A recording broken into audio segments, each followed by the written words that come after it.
Nambaye mu izina rikomeye turagushimira uyu mugoroba, turagushimira ubuntu bwawe, turagushimira urukundo rwawe, turagushimira imbabazi zawe n'ubuntu bwawe utugirira igitondo n'umugoroba.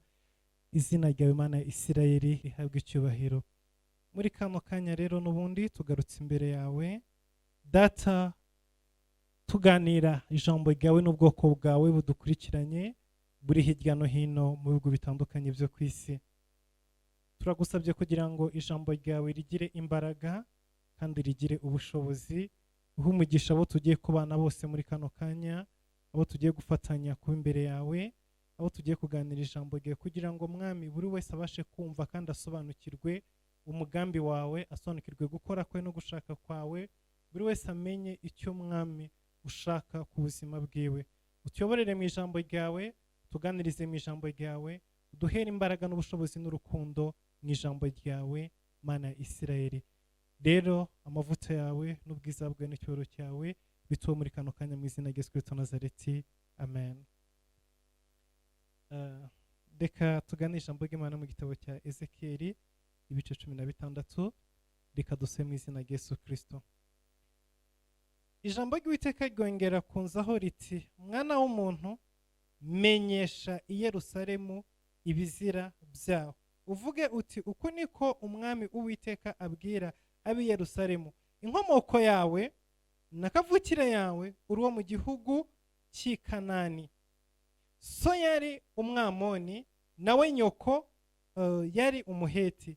Kavukire yawe umunsi wavutseho umukungwe wawe ntibawushariye, kandi ntibakujabuye n'amazi ngo ubonere. Ntabwo waruhije usigwa n'akamuri, habe no kugushyira mu twahi tw'impinja. Nta wakurebanye imbabazi kugira ngo agukoreho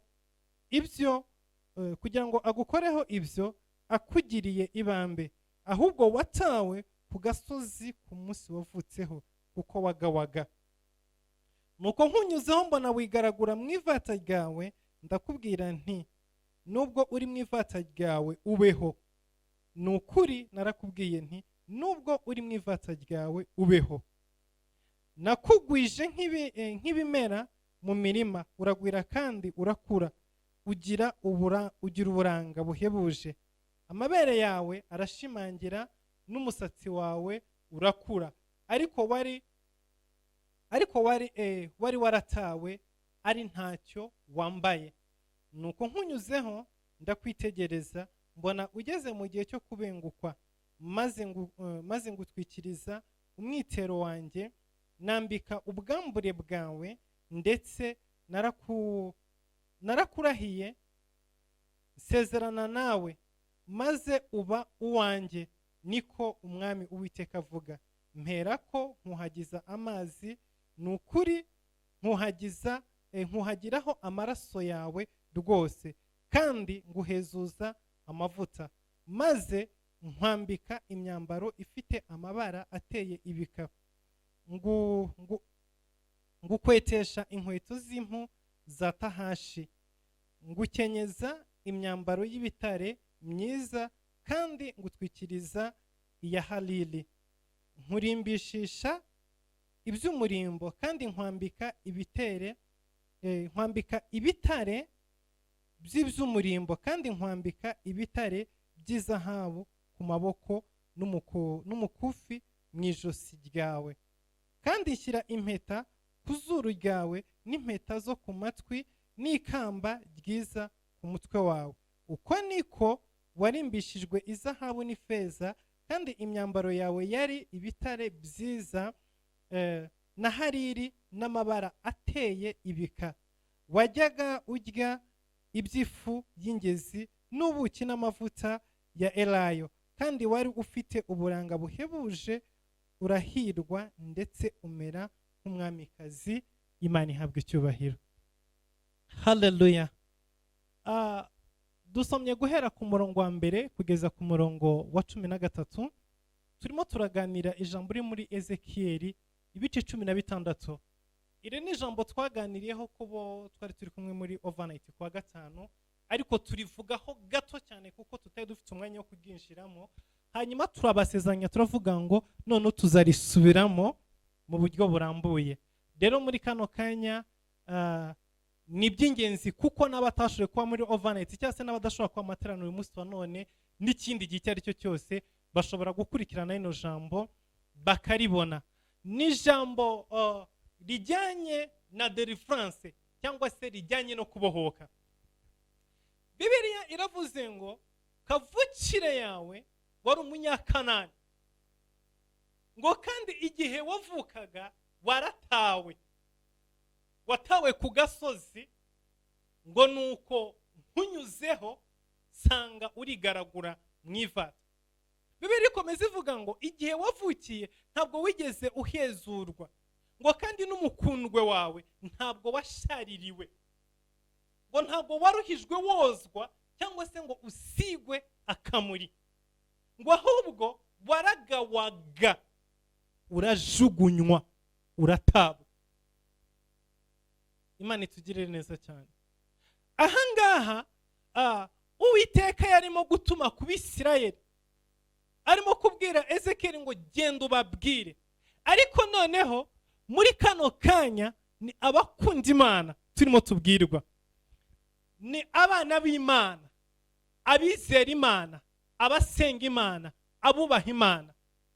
Uwiteka aravuga ngo kavukire yawe, uburyo ki wavutsemo, ntabwo wavutse ufite igikundiro nk'icy'abandi bana, ntabwo wavutse ufite umugisha, ntabwo wavutse ufite ubwiza, ntabwo wavutse ufite gakondo, ntabwo wavutse ufite future, ufite icyerekezo, ahubwo wavukanye icyangiro. Biravuga ngo ubundi iyo abana bavutse cyangwa se iyo umwana avutse hari ibyo akorerwa, hari ibyo ahabwa kugira ngo atangire ubuzima muri iyi si. Iyo avuye mu nda ya nyina akigera kuri iyi si yakiranwa urukundo, yakiranwa impuhwe, yakiranwa imbabazi. Rero uru rukundo umwana yakiranwa n'izi mpuhwe nyinshi ziba ziri hejuru ubuzima bwe, n'iki gikundiro n'izi mbabazi zituma hari ibyo akorerwa. Imana itugire neza cyane. Ngo icyambere baramwacira bakamusharirira. Kumusharirira Bibiliya iravuze ngo ubwo wavukaga umukundwe wawe cyangwa se korodo cyangwa se umukondo wawe ntabwo washaririwe, ntabwo wakaswe, ntabwo watandukanijwe. Iyo umwana avutse avuka hariho umukondo umufatanije na nyina, nibyo birimo kuvuga ahangaha. So rero uyu mukondo umufatanije na nyina barawufata bakawukata, hanyuma bamara kuwukata umwana bakamutandukanya na nyina, hanyuma bagategereza nyina akongera cyangwa se nyuma yo kuvuka k'umwana ingobyi yararyamyemo nayo igasohoka, hanyuma agatandukanywa, ingobyi ikajya ukwayo, umwana nawe akajya ukwiwe. Iyo barangije uko kumusharira cyangwa se uko kumukata umukondo, Bibiliya iravuga ngo baramwoza n'amazi. Kubera iki? Kuko nuvuga ngo mu kuvuka kwiwe hari imyanda iba yamujeho, hari amaraso yamujeho. Muri uko kuvuka, muri uko gusharirirwa, iyo icyambere kirangiye, step ya mbere irangiye yo gusharirirwa, hakurikiraho step ya kabiri yo kugenza gute yo kumwoza. Nibyo Bibiliya yavuze ngo baramwoza bakamukuraho ya maraso, hanyuma bamara kumwoza amaze gucya barangiza bakazana amavuta. Ibi ndimo kuvuga ntabwo ndi umubyaza, ndimo gusobanura icyo Bibiliya yavuze, ariko n'ababyaza cyangwa se n'ababyeyi namwe murabizi uko bigenda. Hanyuma bagafata amavuta, Bibiliya yavuze ngo akamuri, barangiza bakamusiga. kuko umubiri w'umuntu muri iyi si ukenera gusigwa. Ibyo bitatu rero maze kubikorera, iyo umwana amaze kubikorerwa, igikurikiraho arambikwa. Ubwo aba ahawe ikaze mu buzima bw'iyi si, aba ahawe umurongo wo kubaho. Haleluya! Abatangirijwe ubuzima bushya n'imibereho mishya muri iyi si. Ibyo rero bihita biha umwana icyerekezo n'ubuzima bwo kubaho. Umwana abaho neza ari mu biganza by'ababyeyi, ari mu biganza by'abamwitaho, bakamugaburira, bakamwonsa, bakamuha buri kintu cyose akeneye. Hanyuma agakura afite ejo hazaza, agakura afite future, agakura afite umugisha, agakura afite urukundo, agakura afite umuryango yibonamo, yisangamo. Ariko biravuze ngo we hoho siko byagenze. Umunsi wavukiyeho nta na kimwe muri ibyo wigeze ukorerwa, ngo ahubwo waratawe. Ukivuka warajugunywe, ukivuka watawe ku gasozi. Reka tuvuge ngo nyina w'uyu mwana yagiye kubise, ari wenyine, atari kumwe n'umugabo, atari kumwe n'ababyeyi, atari kumwe n'abavandimwe, atari kumwe n'abakuru be, atari kumwe n'umuntu uwo ari we wese. Ajya kubise. Kugira ngo ibi bigende gutya bitangira ryari? Bitangira igihe nyina w'uyu mwana yasamaga inda yiwe. Kuko ntabwo umubyeyi ashobora gufata decision yo kuguta ku munsi wo kukubyaraho yaragutwite agukunze. Ahubwo bitangirana n'igihe nyina w'uyu mwana cyangwa se ubyara uyu mwana amenye yuko byagenze gute yasamye inda. Iyo amaze kumenya ko yasamye inda, reka tuvuge ngo uyu mubyeyi cyangwa se nyina w'uyu mwana akimara kumenya ko yasamye inda, yirukanse aragenda abwira umugabo baryamanye ati rero burya cya gikorwa twakoze cyavuyemo umwana, ubu ndatwite nditegura kuba mama. Umugabo aramubwira atumva twumvikane, stop, ntabwo ntera inda, yewe ntabwo mbyara. Umwana wawe wamukuye uzimenye si uwanjye. Aho wamuraruje, aho wamuvanye, ibyo ni ibyawe, yewe simbirimo, uzimenye. Nyina w'uyu mwana aravuga ati it's okay, ubwo nteye utwatsi ukaba untereranye ntacyo bitwaye, mfite mama wanjye, mfite umuryango ntahamo, reka ngende mbabwire umwana wa nyeza mubyara murere. Reka tuvuge ngo uyu mugore cyangwa se uyu mukobwa arirukanka aragenda abwira nyina, mama umbabarire, nakoze ikosa, natwaye inda, uyu munsi wa none ndatwite. Nyina amubwira ati twumvikane, yewe nakubyaye ndi kumwe na so, nawe sanga se w'umwana ugenda bariho umubyarira, ntabwo nigeze nkubyarira iwacu, twumvikane, genda ushake uwaguteye iyo nda mubyarane uwo mwana. Nimba adashobora kugutwara ibyo birakureba. Umwana agerageza kumwinginga ati rwose mama, umugabo wanteye inda yanyanze, yanjugunye, ni umugabo w'undi mugore se cyangwa se ni umuhungu runaka, mbabarira umfashe, nta wundi mfite. Nyina ati twumvikane, ibyo nakubwiye ni ibyo, uzagaruke muri iyi nzu ntandi ufite, cyangwa se ugenda ubane n'umugabo wawe. Uyu mukobwa ariruka nkajya kwa mukuru we, ndakwinginze please mfasha, fasha kuko umugabo yantaye, mama nawe yanyirukanye. Ndambwira ati twumvikane, ndi ku mugabo wanjye utanzanira ibibazo, sohoka ugende. Reka tuvuge ngo yirukanse mu nshuti ziwe zose, abo biganye, abo babanye, abo bakoranye, ati mfasha kuko ndi mu bibazo, fasha banyirukanye kandi ndatwite mfite umwana mu nda. Bambwira bati genda usanga umugabo wayiguteye. Reka tuvuge ngo uyu mwana arakiri mu ishuri akiga, ageze ku ishuri bambwira ati rero aha ngaha ntabwo abantu biga batwite, taha uzabyaye, numara kubyara usigira umwana mama wawe, nurangiza uzagaruke. Umwana arajugunywa, aratabwa. Noneho atangira kubona ko wa mwana uri mu nda yiwe, aho kugira ngo abe igisubizo cyangwa se umugisha, ahubwo ni ikibazo. Kuko amwanganishije n'inshuti ziwe zose, amutandukanije n'umuryango, amukuye ku babyeyi, amukuye mu ishuri, ahagaritse ubuzima. Aravuga uyu mwana aho kugira ngo ambere igisubizo, ni ikibazo kuri yewe. Niki rero nakora muri kano kanya? Iyi nda reka nyivanemo. Reka tuvuge ngo nyina w'uyu mwana aragenda, agura imiti yose ishoboka, ajya ku baganga bashoboka kugira ngo avanemo inda. Aranywa imiti, inda yanga kuvamo. Baramufasha ngo indi muvemo, birananirana burundu. Bijya bibaho, hari inda zimera gutya. Nubwo wakora imezo bakakubwira ati urapfa nukomeza kubigerageza, reka uwo mwana azavuke, ibisigaye Imana izimeye. Uyu mukobwa cyangwa se uyu mudamu atwitinda, yemera kubana nayo, ariko atanezerewe, atishimye. Ari ikibazo kuri we, ari ikigeragezo kuri we. Ategereje umunsi izavuka agatandukana nayo.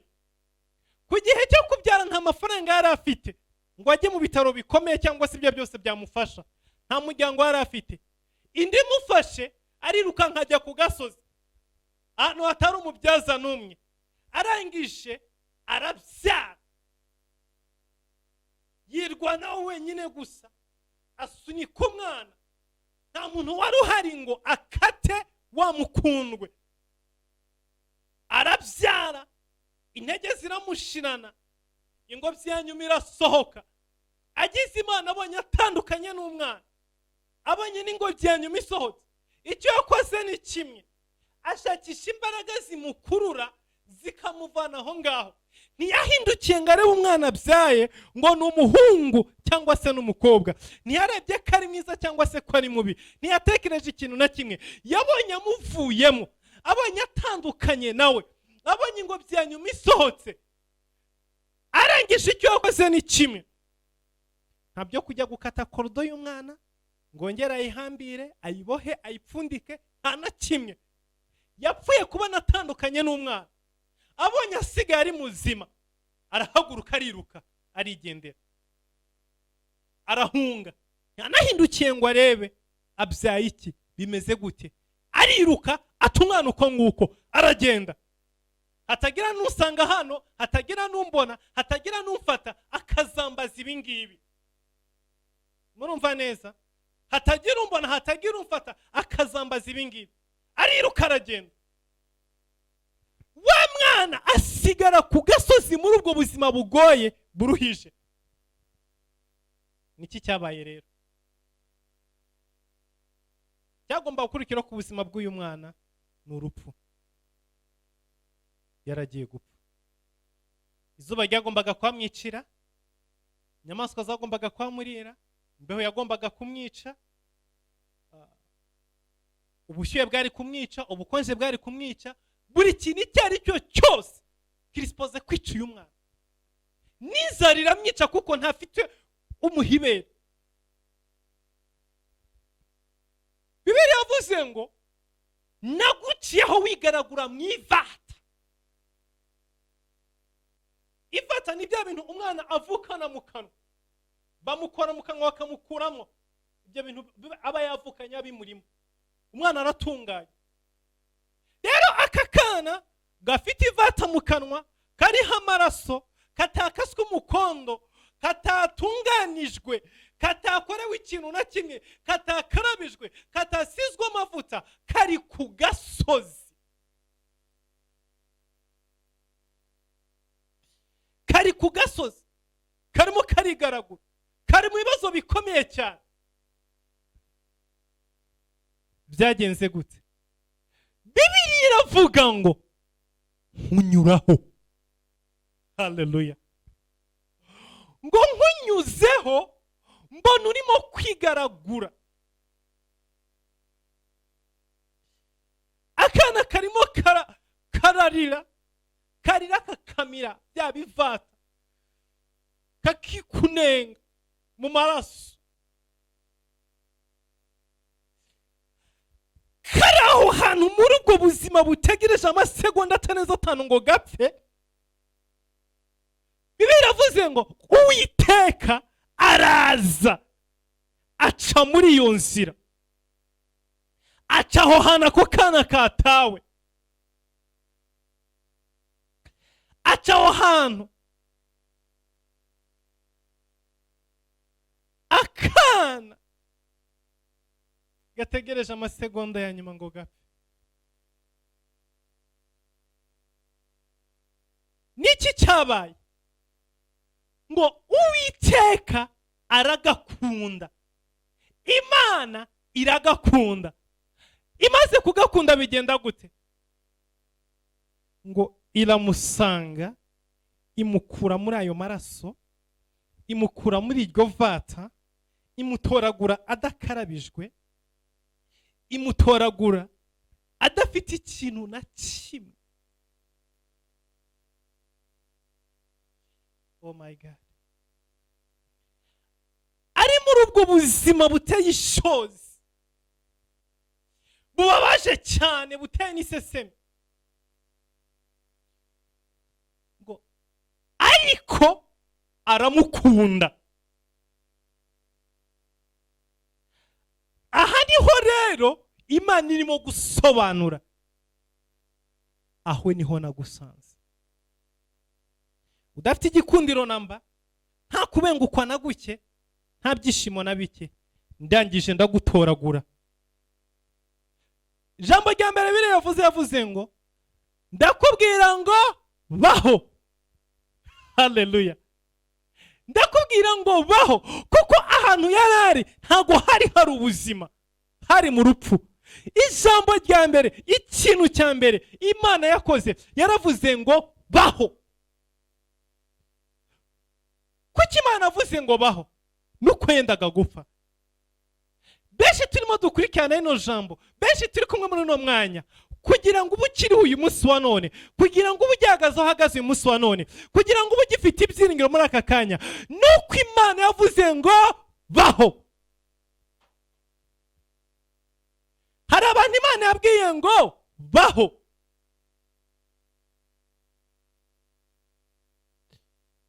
Iyi Imana itakubwira ngo baho, ntabwo ubukiriho uyu munsi wa none.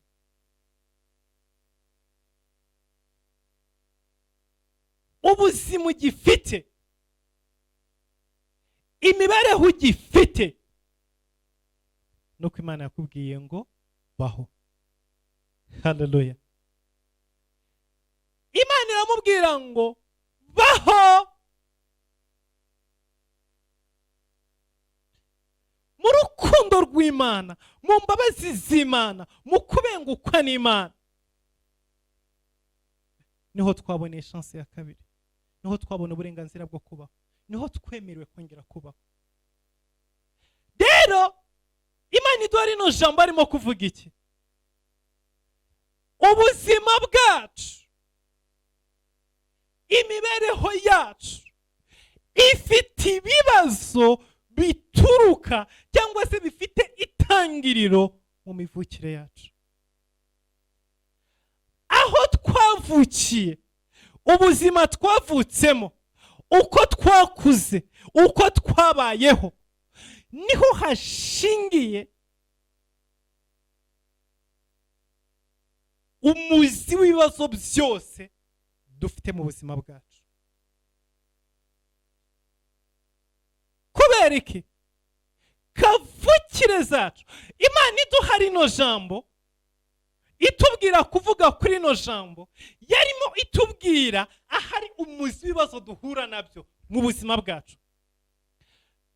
Intambara nyinshi dufite zishingiye mu buryo twavutsemo, zishingiye mu buryo twakuzemo, zishingiye aho twabaye, aho twakoze, aho twagendeye, niho ibibazo byinshi bishingiye. Imana iratubwira ngo kugira ngo mushobore gutwikururwa, kugira ngo mushobore kugira ubuzima bwiza, hari ikintu mukeneye mu buzima bwanyu, kubera ko igihe mwavukaga ntago mwashaririwe, igihe mwavukaga ntago mwakarabijwe, igihe mwavukaga ntago mwasizwe. Rero kuko mu muryango mwavutsemo, kuko mu gihugu mwavukiyemo, kuko aho mwabaye mutigeze musharirirwa, mutigeze mukatwa wa mukondo, mutigeze mukarabywa, mutigeze mukurwamo ryavata mu kanwa, mutigeze musigwa ya mavuta. Uwiteka ni jyewe jyenyine wo kubabwira ngo mubeho, wo kubakorera ibyo byose. Imana irimo kubwira Abisirayeli kugira ngo mubone ubuzima bwiza, kugira ngo mubone imibereho myiza. Niki mukeneye? Mukeneye ko jyewe Uwiteka mbakorera ibyo abababyaye bari kubakorera, kuko mwatawe mukivuka. Haleluya. Iyi niyo mpamvu yari no jambo, nicyo Uwiteka duhamagarira muri kano kanya. Ni muzi imbere yanjye mbakorera ibyo mwari gukorerwa igihe mwavukaga. Ni muze mu kubaho kwanjye kugira ngo mbakatire wa mukundwe, kugira ngo mboze ya maraso, mboze bya bindi mwavukanye. Umunsi mwavutseho hari ibyo mwavukanye, hari ibyaje mu buzima bwanyu. So what you need this time, you need me. I have to clean you. Hallelujah. I have to give you another chance, another life.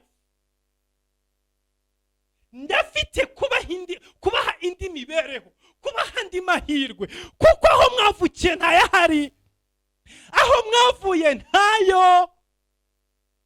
Hari ibintu bikibakurikirana ku buzima bwanyu bijyanye n'ubuzima mwavukiyemo, bijyanye n'uko mwihakanywe mukivuka, bijyanywe n'uko mwatawe igihe mwavukiraga.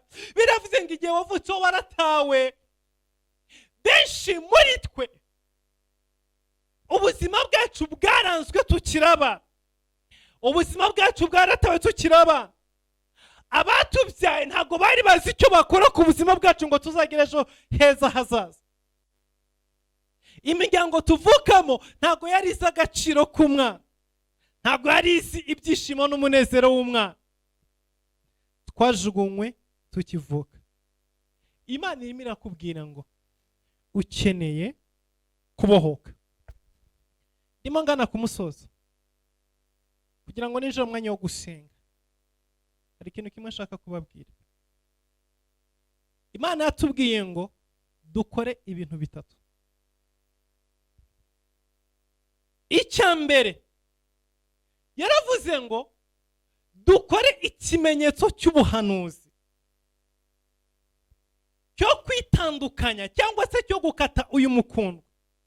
Ibi turabikora mu buryo bw'umwuka, hanyuma Imana iri mu ijuru irimo kubidukorera, kuko yatubwiye ngo muvutse mwebwe ntago mwabikorewe, ahubwo nabanyuzeho sanga bimeze gutyo. Impamvu ni iyi: ahanga Uwiteka arimo kuvugana n'abantu bakuru. Haleluya. Arimo kubabwira ngo umunsi wavutseho ntago wari ubizi, kuko we nta bwenge wari ufite bwo kumenya ibirimo kuba. Yesu ashimwe. Iyo umwana akivuka aragahinja, ntamenye umwakira ninde, ntamenye umubyaye ninde, ntamenye aho avukiye nihe, ntamenye ibyo akorewe, ntamenye nimba umwakira amuroga, nimba muhesha umugisha, nimba muvuma, nimba mutuka, nimba mwishimiye, nimba mukunze, nta na kimwe azi. Nta bwenge afite, ntago azi ibimuzengurutse, ntago azi ngo avukiye nihe. Ubu mwese abarimo kunyumva nta n'umwe usibye kuvuga ngo mama yarakubwiye cyangwa abantu barakubwiye ngo wavukiye aha n'aha, ariko ntago uzi aho wavukiye ariho mukuri. Ushobora no gusanga waravukiye muri Ukraine cyangwa mu Burusiya, connaissez jamais. Ushobora no gusanga waravukiye mu ishyamba, mu gishanga. barakubwiye ngo wavukiye kwa muganga ariko nta byuzi ubyizera gutyo gusa. Ushobora no gusanga barakubyariye munsi y'urugo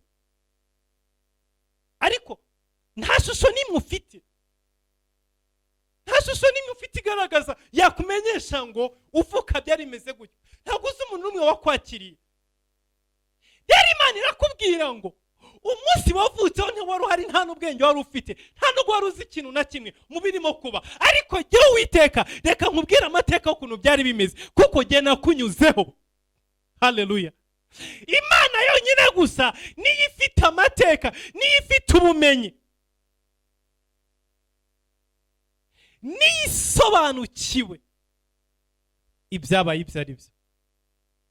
Rero Uwiteka arakubwira ngo kama ngwino imbere yanjye nkumenyeshe, dore ibintu byabaye, waratawe, warajugunywe, waranzwe, ntiwakorewe ibi n'ibi, ntiwakorewe ibi n'ibi, ntiwakorewe ibi n'ibi. Wowe ubona ugenda, ubona urya, ubona uryama, ubona uhura n'ibibazo byinshi bitandukanye ariko ntabwo uzi impamvu yabyo. Reka jyewe rero Uwiteka nkubwire kuko umunsi uvuka nari impari, umunsi uvuka naguciyeho, umunsi uvuka nakunyuzeho, ibyabaye kuri urya munsi jyewe ndabizi. Wowe ntabyo uzi kuko nta bwenge ufite bwo kubimenya ariko jyewe Uwiteka ndabizi. Ntubone ugenda mu modoka nziza, ntubone ufite umugabo cyangwa umugore cyangwa abana, ntubone wicaye muri ibyo biro cyangwa se umeze ukunuku ngo wibwire yuko uvuka ariko byari bimeze. Jyewe reka nkubwire uko byari biri, byari bimeze gutya na gutya na gutya na gutya na gutya. Uyu munsi noneho nkurikiye nagira nkubwire ngo ufate umwanya usenge Imana, ubwire Imana ngo Mana ndashaka umishurira amateka yanjye mu ivuka ryanjye n'imibereho yanjye. Ndashaka kumenyesha ibibazo biri mu buzima bwanjye, isoko yabyo iri hehe, bituruka he, biva hehe, niki kibitera. Imana yacu igibasha kuba ahantu tudafite ubwenge, Imana yacu igibasha kuba ahantu tunyura nk'impumyi, tutazi ibitubaho, tutazi ibidukorerwaho, tutazi ikintu na kimwe. Igihanyura ikitegereza ikareba, iyo uri imbere yayo yibaza, iramanuka ikakubwira ngo burya cyagiye byagenze gutya na gutya, byakozwe gutya na gutya. Muri kino gihe Imana iguhishurire, Imana ivugane nawe, Imana ikubwire ibifatanye n'ubuzima bwawe, Imana ikubwire gakondo yawe, Imana ikubwire kavukire yawe, Imana ikubwire inzira ucamo, ibyo uhura nabyo, ibyo urimo kunyuramo. Imana ivugane nawe. Imana iratubwira ngo muzi imbere yanjye mbakorere bino bintu bitatu. Icya mbere, ntabwo mwahezuwe, ntabwo mwakarabijwe, nta mazi yigeze aba ku buzima bwanyu ngo mwozwe. Muze mboze, muze mbakarabye, mbakureho imyanda y'akavukire, mbakureho karande zose, mbavanaho ibyo bintu byose byashyizwe ku mibiri yanyu, ibyo bintu bibakurikirana ku mibiri yanyu, muze mbakarabye.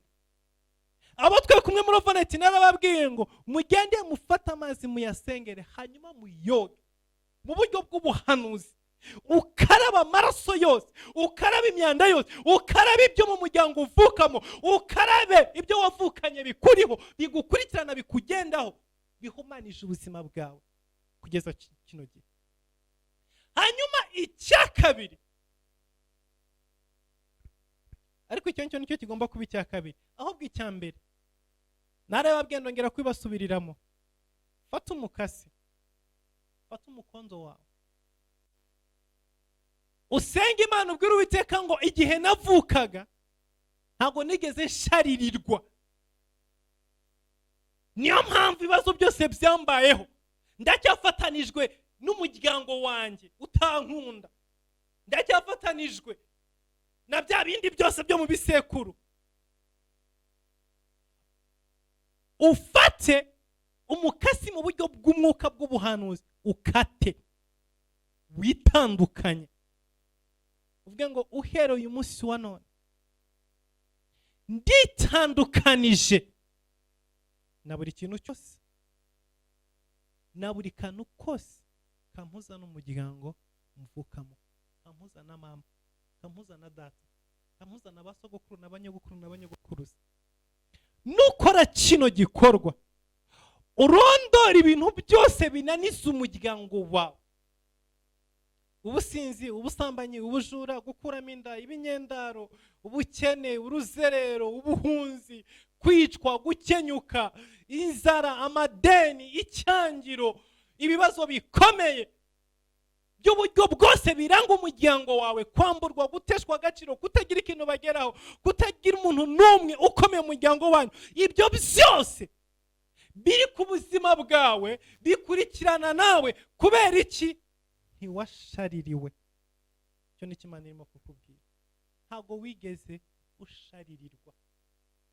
Icyo ni cyo cya mbere. Hanyuma icya kabiri, ufata amazi uyasengere, nurangiza uyiyuhagire, ubwira Imana ngo ndakaraba buri mwanda wose uri ku buzima bwanjye, kuko igihe navukaga sinigeze nozwa, nta wari uhari ngo afate amazi ayasengere. Reka mbabwire, nimba unyumva uri umudamu w'umukristo, nubyara umwana mu gihe cyo kumukata uriya mukondo, ujye ubikora mu buryo bw'ubuhanuzi. Uvuge ngo umwana wanjye mutandukanije n'ibyananije ubuzima bwanjye byose, mutandukanije na karande z'iwacu zose, mutandukanije na karande zo ku mugabo wanjye, umukate mu buryo bwa gihanuzi. Ahangaha icyo Imana irimo kuvuga ngo ntiwashaririwe niki? Suko bakubye umukondo batawukaze, barawukaze, ariko bawukaze normal mu buryo busanzwe. Imana irimo kuvuga mu buryo bw'ubuhanuzi. Icyagombaga gukorwa kiguhesha umugisha ntabwo cyakozwe. Icyagombaga gukorwa kigutandukanya na karande ntabwo cyakozwe. Niyo mpamvu rero ibintu birimo bigukurikirana, kuko ujya munsi uvukamo hari ikintu cyagomba kuba cyarakozwe kigutandukanya na karande ziwanyu zose, kigutandukanya n'ibikunaniza byose. Nta na kimwe kigeze gikorwa. Rero nari mpari Uwiteka ndabizi ko bitakozwe, ngwino imbere yanjye mbigukorere. Nimba unyumva ukijijwe nubyara umwana, ujye ubikora gutyo. Akivuka, agitangira ubuzima, areke gutangirana ubuzima na karande ziwanyu zose. Turagorwa kuko igihe twavukaga nta wari uhari wo kubidukorera.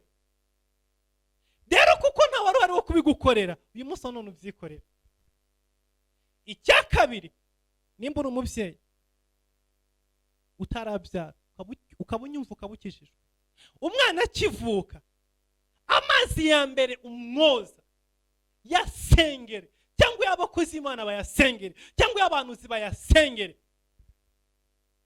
Bayasengere kubaho kw'Imana, bayasengere ubwiza bw'Imana, bayasengere imbaraga z'Imana, kugira ngo muyuhagiye uyu mwana mwe mumukarabije ibyago, amakuba, ingorane, indwara, ibibazo, agahinda, amaganya, byose mubimukarabye, mubikure hejuru ubuzima bwiwe, mwoze ubuzima bwe kuva ku mutwe kugera ku kirenge. Iki ni cyo Imana irimo kuvuga. Igihe wavukaga nta wari uhari wo gufata amazi ngo ayasengere, agukarabye imyanda yose, agukarabye imivumo yose, agukarabye ububi bwose bwa Satani, agukarabye ibyago n'amakuba. Nta wari uhari wo kubigukorera.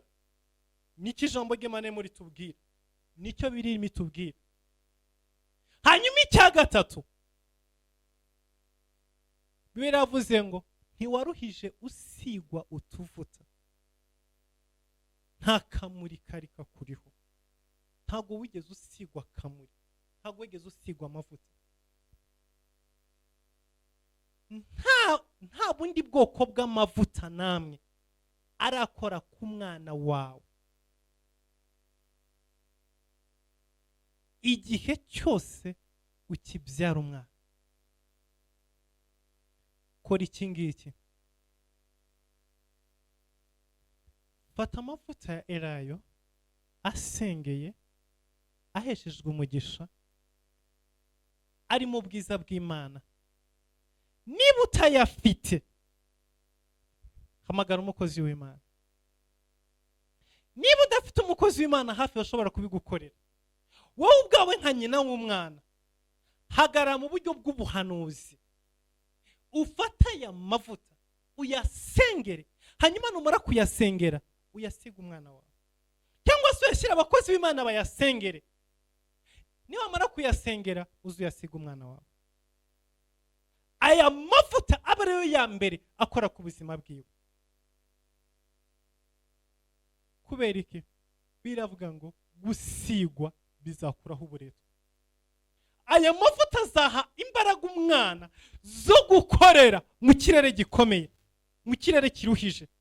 Aya mavuta azaha umwana ubushobozi bwo guca hagati y'abarozi ntibagire icyo bamutwara.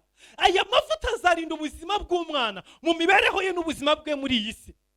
Kuko iyi si yuzuyemo ibirura, yuzuyemo ibyago, yuzuyemo amakuba, yuzuyemo inzara, yuzuyemo agahinda, yuzuyemo abagome, yuzuyemo abicanyi, yuzuyemo abagambanyi, yuzuyemo abagizi ba nabi, yuzuyemo abantu babeshyera abandi, bavuga ibinyoma, yuzuyemo abantu banga abandi. So uyu mwana rero numusuka haya mavuta azaba uburizi hejuru ubuzima bwiwe, aho azanyura hose, ibyo azakora byose, aho azajya hose azagendana amavuta n'ubushobozi bw'Imana.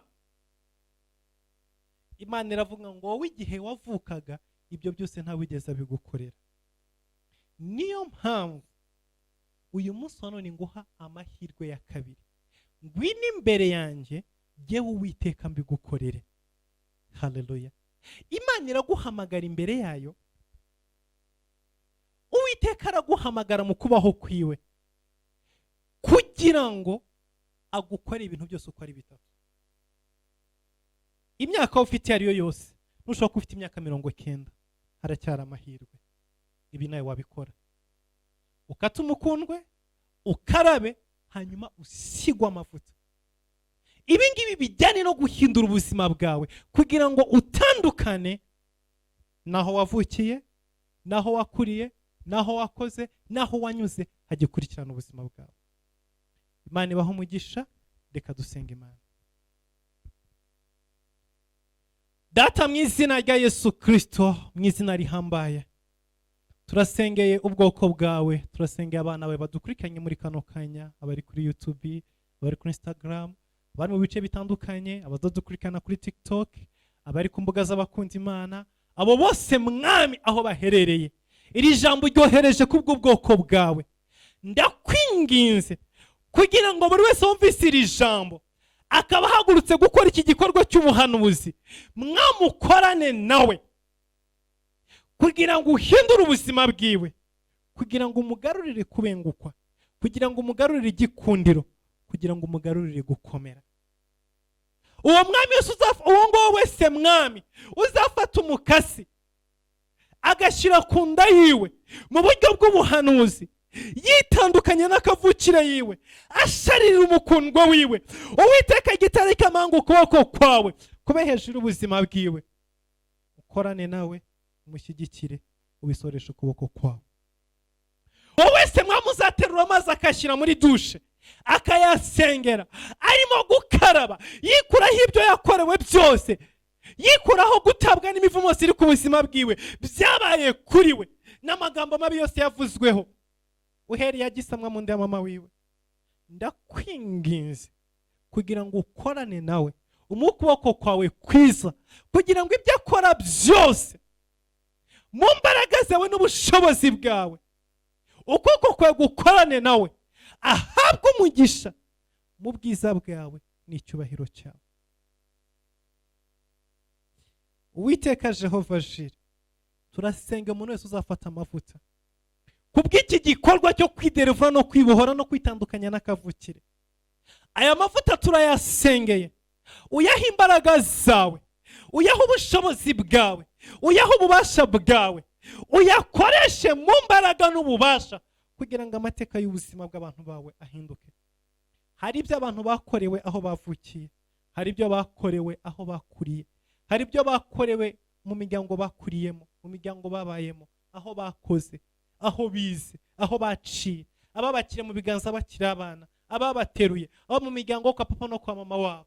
Ni byinshi mwami byakozwe ku buzima bw'abana bawe, bishyira ubuzima bw'abana bawe mu kaga, bigatuma babaho muri iyi si bananirwa, bigatuma babaho muri iyi si bacika intege igitondo n'umugoroba. Ndasenze muri kano kanyamana Israel, imbabazi zawe n'ikiganza cyawe n'ukuboko kwawe bibe hejuru y'ubuzima bwabo, kugira ngo babohore, kugira ngo bakize, kugira ngo batabare. Uhagurutse wese kwitandukanya n'izo mbaraga zo mu isi y'umwijima, ndasenze ngo ikiganza cyawe kiramburirwe hejuru y'ubuzima bwe. Mwami umutabare kandi umutandukanye n'imbaraga zose z'umwijima, umutandukanye n'imbaraga zose z'abadayimoni.